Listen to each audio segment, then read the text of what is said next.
এই যে যেসব পাবলিকগুলো কথায় কথায় শুধু মাদের দোষ দাও, তো কেন দাও? বাচ্চা দই তুললে মায়ের দোষ, তুমি নিশ্চয়ই কিছু উল্টোপাল্টা খেয়েছো তাই বাচ্চা দই তুলছে। বাচ্চা যদি বারবার পটি করে সেটা তো মায়ের দোষ, বাচ্চা যদি কাঁদে সেটা তো মায়ের দোষ। ডাইপার পরিয়ে রেখেছো কেন? তুমি খুব ফাঁকিবাজ, জানো তো? তুমি খুব ফাঁকিবাজ, এটাই বলবে। তোমার কাপড় কাচার ভয়ে তুমি বাচ্চাকে ডাইপার পরিয়ে রেখেছো। আরে ভালোর জন্য পরিয়ে রেখেছি। আর যারা এইসব বলো না যে ডাইপার পরালে র্যাশ হয়, এই হয়, ডাইপার পরানোর একটা টেকনিক আছে, যদি ঠিকভাবে পরানো হয় না তাহলে র্যাশটা বেরোয় না। আর ডাইপার র্যাশ বলে একটা ক্রিম আছে, যারা জানো না তারা জেনে নাও। মানে সব কিছুতে মাদের দোষ দিয়ে দেবে। এই যে যারা দোষ দাও তারা কি সকাল থেকে এসে বাচ্চাকে রাখো, সামলাও? নিশ্চয়ই না। তাহলে কেন দোষটা দাও? সকাল থেকে তার মা তার বাচ্চাকে সামলাবে, সকাল থেকে রাত অবধি ছোট থেকে বড় করবে, মানুষ করবে ভালো করে। একটা বাচ্চার ভালো সব থেকে মায়ের থেকে ভালো কেউ বুঝতে পারে? একটা বাচ্চাকে নিজের মায়ের থেকে ভালো কেউ বুঝতে পারে? একটা বাচ্চার যতটা মা ভালো বোঝে তত কেউ অন্য কেউ বুঝবে?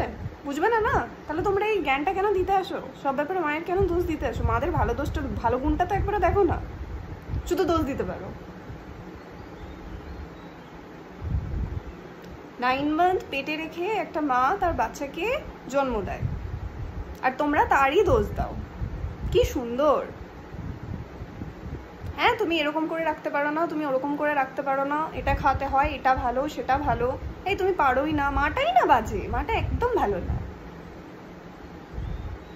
নিজেদেরকে দেখো না, নিজেদেরকে গিয়ে জ্ঞান দাও না মাদেরকে জ্ঞান দেওয়ার আগে। মানে জীবনটা একবারে জ্বালিয়ে রেখে দেবে, তোমাকে শান্তিতে থাকতেই দেবে না। তুমি যে 5 মিনিট শান্তিতে থাকবে সেটা তোমাকে দেবে না আশেপাশের মানুষরা, জীবন জ্বালিয়ে রেখে দেবে। মানে তোমার সংসারে ঢুকতে যে কি ভালো লাগে এদের কি জানি,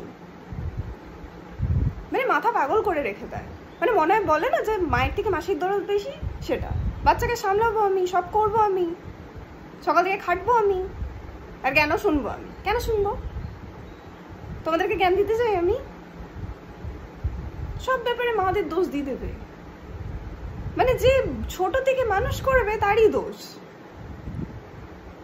মা যদি বকে তাহলে সেটাতেও দোষ।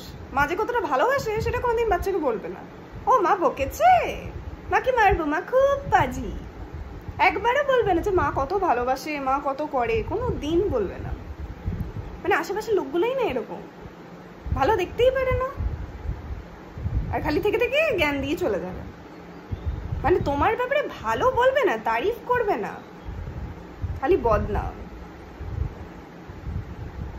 শুধু বদনামই পাবে।